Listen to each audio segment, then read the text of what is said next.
সেদিন এত অসহ্যকর গরম ছিল, বিকেলের এই সামান্য বৃষ্টিটায় যেন একটু স্বস্তি ফেরালো। কিন্তু দেখুন কেমন রোদের মাঝখানে বৃষ্টি, বেশ ভালো লাগছিল বৃষ্টিটা বেশ দেখতে। আকাশটা পরিষ্কার অথচ বৃষ্টি হচ্ছে। তো ওইদিকে বৃষ্টি পড়ছে আর আমি এদিকে আমার কাজকর্ম শুরু করে দিয়েছি। এটা ছিল জন্মদিনের দিন বিকেলবেলা।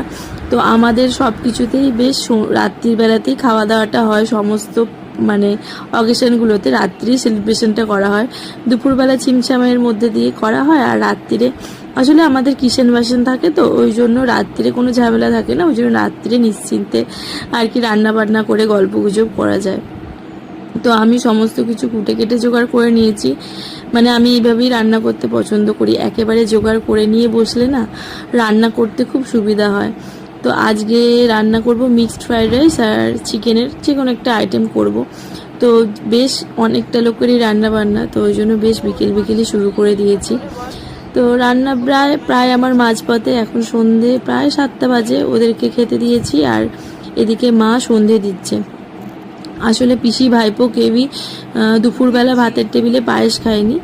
ওরা এখনই বলেছিল সন্ধেবেলা পায়েস খাবে, আর আমিও দেখলাম ভালোই হবে, সন্ধেবেলার খাওয়াটা নিয়ে আর কোনো চিন্তা থাকবে না।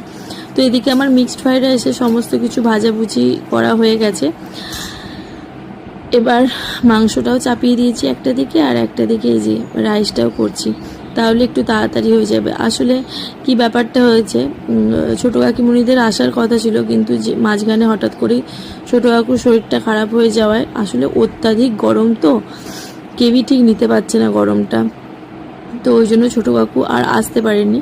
তো ওই জন্য ওদের খাওয়ার পার্সেল যাবে আর মেয়েটা এখান থেকে খেয়ে যাবে। তো এই জন্যই আমি আরও তাড়াতাড়ি রান্নাটা করছি।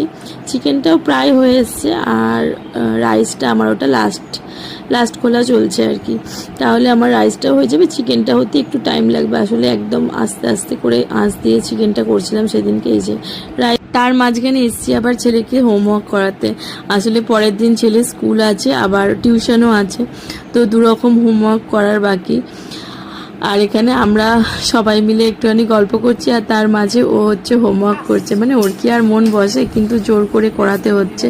তো এদিকে দেখতে এসেছি চিকেনটা আমার কতদূর। চিকেন আমার হয়েই গেছে, মানে ওই যে বললাম আস্তে আঁচে করছি, তো ওই জন্য একটু টাইম লাগলো। তো যাই হোক হয়ে গেছে।